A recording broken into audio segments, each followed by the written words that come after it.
पण हे जाणून बुजून, आणि मला तुम्हाला हेच सांगायचंय की या सगळ्याच्या मध्ये तुम्ही सगळे उतरता, आपलं डोकं फिरतं, आणि त्याच्यामध्ये तुम्हाला या एका विषयांमध्ये अशा गोष्टींमध्ये तुम्हाला गुंतवून ठेवायचं ज्याच्यामध्ये भावनिक सगळे विषय काढायचे, आणि ह्यांचं काम हे वेगळ्या तऱ्हेने चालू असतं. तुम्हाला इकडे बघायला लावतात आणि ह्यांचं काम इकडे चालू असतं. ही गोष्ट तुम्ही लक्षात घेतली पाहिजे, गांभीर्याने लक्षात घेतली पाहिजे.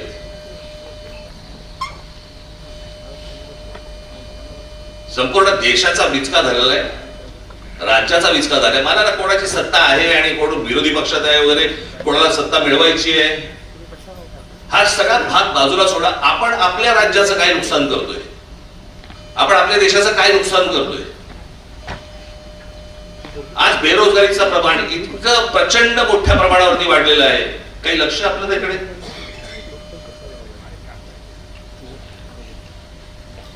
आज अजून पाऊस पडलेला नाहीये. महाराष्ट्र देशात अनेक ठिकाणी, खास करून महाराष्ट्रामध्ये दुष्काळी परिस्थिती येणार, आणि आमच्याकडे काय चाललंय, खासदार फोडणं, आमदार फोडणं, नगरसेवक फोडणं.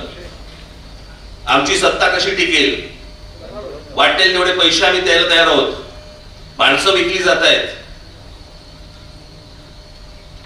मला असं वाटतं राजकीय पक्षाच्या कार्यकर्त्यांनी या गोष्टीचा विचार करायला नाही पाहिजे, जनतेने करायला पाहिजे, लोकांनी करायला पाहिजे.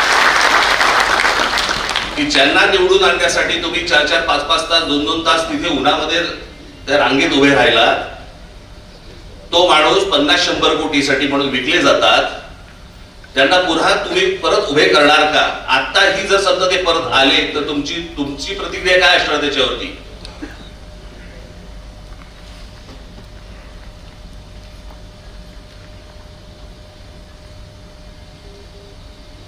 एक जुनं वाक्य आहे ते, स्वाभिमान गेला ना की उरतात फक्त जिवंत प्रेत.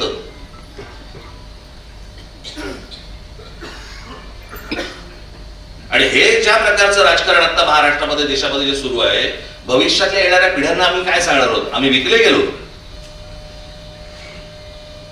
म्हणून तुमच्या समोर ही परिस्थिती आली. माझ्याकडे एक आकडा आहे,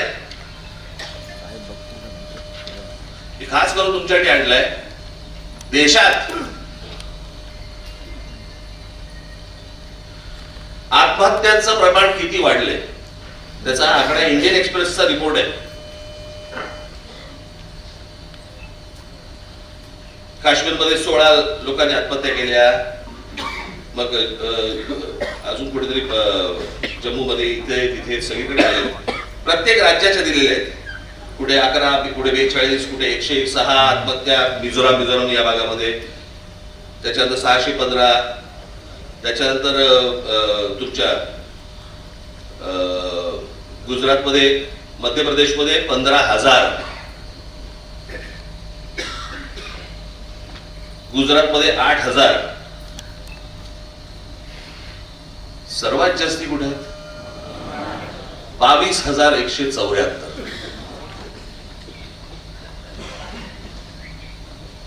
आज शेतकरी आत्महत्या करतायत, विद्यार्थी आत्महत्या करतायत, नीटचे पेपर फुटत आहेत. या नीटला जेव्हा आणली त्याच वेळेला आपण विरोध केला होता.